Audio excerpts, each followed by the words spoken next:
आज की इस वीडियो में दोस्तों मैं आप लिए गूगल फोटोज के ऐसे हिडन फीचर्स लेके आया हूं जिसको देखने के बाद आप लोगों का रिएक्शन होगा वाओ। तो आइए जानते हैं दोस्तों गूगल फोटोज के हिडन फीचर्स के बारे में। लेकिन उससे पहले आप लोग दोस्तों मेरे बारे में जान लीजिए। हेलो दोस्तों, मेरा नाम है शिवम कुमार और वन IQ टैग में आपका स्वागत है।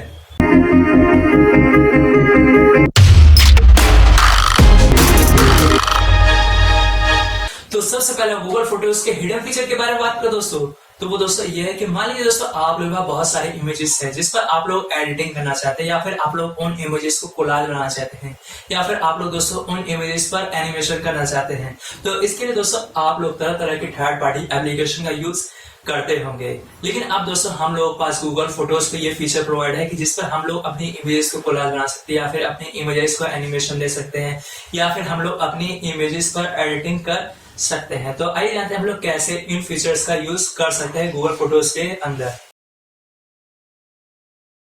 गूगल फोटोज़ के अंदर किसी भी इमेज को एडिट करने या फिर एनिमेशन करने या फिर कोलाज बनाने के लिए दोस्तों सबसे पहले आप लोग को अपना गूगल फोटोज़ ओपन कर लेना है। जब आप लोग दोस्तों गूगल फोटोज़ ओपन कर लेंगे तो आप लोग को एडिटिंग करने के लिए सबसे पहले किसी भी इमेज को सिलेक्ट कर लेना है कुछ इस तरीके से। जब आप लोग दोस्तों इसको सिलेक्ट कर लेंगे तो आप लोगों को सबसे नीचे एडिट का ऑप्शन दिखाई दे रहा होगा, तो बस आप लोगों को इस पर ही चले जाना है। जब दोस्तों आप लोग एडिट के ऑप्शन पर चले जाएंगे फिर आप लोगों को कुछ इस तरीके का इंटरफेस दिखाई देगा, जिसमें कि आप लोगों को डायनेमिक का ऑप्शन दिखाई दे रहा होगा, एनहांस का ऑप्शन दिखाई दे रहा होगा, या फिर आपको वार्म का ऑप्शन दिखाई दे रहा होगा। इसी तरीके से दोस्तों मान लीजिए हम लोगों को किसी इमेज को क्रॉप करना है तो आप लोग को क्रॉप के ऑप्शन पर जाकर यहाँ से इमेज को क्रॉप कर सकते हैं। अब मान लीजिए दोस्तों हम लोगों को ब्लर करना है तो हम लोग को टूल्स के ऑप्शन पर जाके हम लोग इमेजेस पर ब्लर कर सकते हैं। अब मान लीजिए दोस्तों हम लोगों को अपनी इमेज पे ब्राइटनेस को इंक्रीज डिक्रीज करना है या फिर कॉन्ट्रास्ट को बढ़ाना घटाना है, तो इसके लिए आप लोगों को दोस्तों एडजस्ट पर चले जाना है। फिर यहाँ से आप लोग दोस्तों अगर ब्राइटनेस का ऑप्शन को सिलेक्ट कर दे तो यहाँ से आप लोग अप डाउन करके अपनी इमेज पर ब्राइटनेस को हटा बढ़ा सकते हैं। और साथ में आप लोग दोस्तों कॉन्ट्रास्ट के ऑप्शन पर भी जाके इसको अप डाउन करके इमेजेस के कॉन्ट्रास्ट को बढ़ा या फिर घटा सकते हैं। तो इस तरीके से दोस्तों आप लोग अपनी इमेज को पर एडिटिंग कर सकते हैं। फिर उसके बाद दोस्तों आप लोगों को सेव कर लेना है। आप लोगों को कॉपी के रूप में सेव करना है या फिर ओरिजिनल पे चेंज करना है। तो आप लोग मैं इसको सेव पर जाके इसको सेव कर देता हूँ।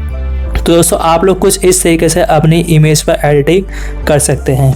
अब आइए बात करें दोस्तों कैसे हम लोग अपनी इमेज पर एनिमेशन बना सकते हैं। तो इसके लिए दोस्तों आप लोगों को लाइब्रेरी पर चले जाना है। फिर यहाँ से आप लोगों को यूटिलिटीज़ के ऑप्शन पर चले जाना है। जब आप लोग दोस्तों इस पर चले जाएंगे तो यहाँ पर आप लोगों को एनिमेशन का ऑप्शन दिखाई दे रहा होगा, तो बस आप लोगों को इस पर ही चले जाना है। जब आप लोग दोस्तों इस पर चले जाएंगे तो यहाँ से आप लोगों को इमेज सिलेक्ट करने को पूछेगा, तो मैं आप लोगों को इमेज सिलेक्ट करके दिखा देता हूँ कुछ इस तरीके से। फिर आप लोगों को दोस्तों इमेज सिलेक्ट कर लेने के बाद यहाँ पर क्रिएट का ऑप्शन दिखाई दे रहा होगा, तो बस आप लोगों को इस पर ही चले जाना है। तो ये आप लोगों का दोस्तों जो एनिमेशन है वो क्रिएट हो चुका है कुछ इस तरीके से। तो दोस्तों आप लोग कुछ इस तरीके से अपनी इमेज पर एनिमेशन बना सकते हैं। अब इसी तरीके से दोस्तों मान लीजिए हम लोगों को अपनी इमेजेस का कोलाज बनाना है, तो इसके लिए दोस्तों आप लोग बैक जाके यहाँ से कोलाज पर चले जाना है। जब आप लोग दोस्तों इस पर चले जाएंगे तो यहाँ से आप लोगों को इमेज को सिलेक्ट करके इमेज का कोलाज बना सकते हैं। अब गूगल फोटोज के अगले हिडन फीचर के बारे में बात करें दोस्तों, तो दोस्तों ये है कि मान लीजिए दोस्तों आप लोग पास बहुत सारी ऐसी इमेजेस जिसको आप लोग शेयर करना चाहते हैं। तो आमतौर पर आप लोग दोस्तों ये कर देंगे, आप लोग उन इमेजेस को डाउनलोड करते होंगे, फिर किसी भी थर्ड पार्टी एप्लीकेशन से आप लोग उसको पर्सन को शेयर करते होंगे। लेकिन अब दोस्तों ऐसा नहीं है। गूगल फोटोज पे हम लोग बहुत सारी इमेजेस को सिलेक्ट करके उससे लिंक को जनरेट कर सकते हैं। फिर आप लोग दोस्तों इस लिंक को शेयर करके आप लोग सामने वाले पर्सन पर इस लिंक को शेयर कर सकते हैं। फिर उसके बाद सामने वाला पर्सन जब भी इस लिंक पर क्लिक करेगा, वहां से आप लोग जितनी भी इमेज सिलेक्ट करके आपने भेजे थे उन सारे इमेजेस को वो पर्सन देख सकता है। तो आइए जानते हैं दोस्तों हम लोग कैसे इस भी फीचर का यूज कर सकते हैं गूगल फोटोज के अंदर। किसी भी इमेज को शेयर करने के लिए उससे पहले दोस्तों उस पर ये लिंक जनरेट करने के लिए दोस्तों सबसे पहले आप लोगों को फ़ोटोज़ ओपन कर लेना है। जब आप लोग दोस्तों फ़ोटोज़ ओपन कर लेंगे तो यहाँ से आप लोगों को इमेजेस को सिलेक्ट कर लेना है जिसको आप लोगों को शेयर करना है। तो आप लोग कुछ इस तरीके से आप लोग इन इमेजेस को सिलेक्ट कर सकते हैं। फिर यहाँ पर आप लोग सिलेक्ट करने के बाद यहाँ पर दोस्तों दिखाई दे रहा होगा शेयर का ऑप्शन, तो बस आप लोगों को इस पर ही चले जाना है। फिर यहाँ पर आप लोगों को दोस्तों दिखाई दे रहा होगा क्रिएट लिंक का ऑप्शन, तो बस आप लोगों को इस पर ही चले जाना है। फिर उसके बाद दोस्तों आप लोगों का लिंक जनरेट हो जाएगा। अब ये पूछ रहा है आप लोगों को किस पर इस लिंक को भेजना है। तो बस आप लोगों को व्हाट्सएप को सिलेक्ट करके यहाँ से अपने किसी भी नंबर पर आप लोगों को जिसको आप लोगों को भेजना है आप लोग उस पर सिलेक्ट करके कुछ इस तरीके से भेज देना है। जब आप लोग दोस्तों इस पर भेज देंगे फिर आप लोग जो भी सामने वाला पर्सन होगा वो इस लिंक से इन इमेजेस को देख सकता है। तो कुछ इस तरीके से दोस्तों आप लोग अपनी इमेजेस का लिंक जनरेट कर सकते हैं। अब गूगल फोटोज के अगले हिडन फीचर के बारे में बात करें दोस्तों, तो वो दोस्तों ये है कि बहुत सारी आप लोगों के पास ऐसी इमेजेस या वीडियोस होती है जिसको आप लोग दिखाना नहीं चाहते हैं और आप लोग दोस्तों इसको पासवर्ड प्रोटेक्टेड करना चाहते हैं। तो इसके लिए दोस्तों गूगल फोटोज एक फीचर प्रोवाइड किया है जिसका नाम है सिक्योर फोल्डर का।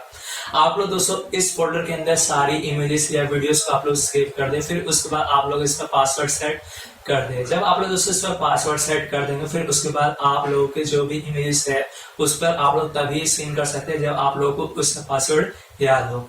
तो आइए जानते हैं दोस्तों कैसे भी हम लोग इस गूगल फोटोज के इस फीचर का यूज कर सकते हैं। अपने किसी भी इमेजेस को लॉक करने के लिए दोस्तों सबसे पहले आप लोग को अपना गूगल फोटोज़ ओपन कर लेना है। जब दोस्तों आप लोग अपना गूगल फोटोज़ ओपन कर लेंगे तो यहाँ से आप लोगों को लाइब्रेरीज पर जाके यूटिलिटीज़ पर चले जाना है। फिर आप लोगों को सबसे नीचे दिखाई दे रहा होगा लॉक फोल्डर्स का ऑप्शन, तो बस आप लोगों को इस पर ही चले जाना है। फिर आप लोगों से ये आप लोगों ने अगर पासवर्ड बना लिया तो आप लोगों को पासवर्ड यहाँ से प्रेस करके नेक्स्ट पर चले जाना है। तब यहाँ पर आप लोगों को इमेजेस को सिलेक्ट करने को बोलेगा तो यहाँ पर आप लोगों को मूव आइटम्स पर चले जाना है। जब आप लोग दोस्तों इस पर चलेंगे तो यहाँ से आप लोग अपनी इमेजेस को सिलेक्ट कर लेंगे जिन्हें आप लोग दोस्तों हाइड करना चाहते हैं। फिर उसके बाद सिलेक्ट करने के बाद आप लोगों को दोस्तों यहाँ से मूव कर देना है। जब आप लोग दोस्तों इसको मूव करेंगे तो यहाँ से आप लोगों को यहाँ से पूछेगा कि locked folder backup is of, तो आप लोगों को इसको कंटिन्यू कर देना है। फिर उसके बाद आप लोगों को मूव पर चले जाना है। तो यहाँ से आप लोगों को जो लॉक फोल्डर्स पे सारी इमेजेस मूव होने लगेगी। फिर दोस्तों आप लोग कुछ इस तरीके से किसी भी इमेज को हाइड या फिर लॉक कर सकते हैं सिक्योर फोल्डर लॉक्ड फोल्डर की हेल्प से। अब मान लीजिए दोस्तों हम लोगों को इसको दोबारा से अनहाइड करना है, तो इसके लिए दोस्तों आप लोगों को फिर से इमेज को सिलेक्ट कर लेना है कुछ इस तरीके से। फिर आप लोगों को यहाँ से मूव कर देना है। तो यहाँ से आप लोगों को मूव पर चले जाएंगे तो यहाँ से आप लोगों की जो इमेजेस है यहाँ से रिमूव हो जाएगी, यानी कि आप लोग अब अपनी इमेज को अनहाइड कुछ इस तरीके से कर सकते हैं। तो ये थी दोस्तों गूगल फोटोज के ऐसे हिडन फीचर जो कि मुझे मेरे दोस्तों आप लोगों को पसंद आए होंगे। अगर दोस्तों आप लोगों को ये वीडियो पसंद आई है तो वीडियो को लाइक करें, कमेंट करें, शेयर करें और सब्सक्राइब करें और साथ ही साथ नोटिफिकेशन बेल को प्रेस करें जिससे मेरी लेटेस्ट वीडियो की जानकारी आप लोगों को सही समय पर मिल सके। और सोशल मीडिया जैसे इंस्टाग्राम पर भी आप मुझे फॉलो कर सकते हैं जिसका लिंक मैंने डिस्क्रिप्शन पार्ट पे दे रखा है, या फिर आप लोगों को यूजर नेम स्क्रीन पे आता हुआ दिखाई दे रहा होगा। तब तक के लिए मिलते हैं अगली वीडियो में। जय हिंद।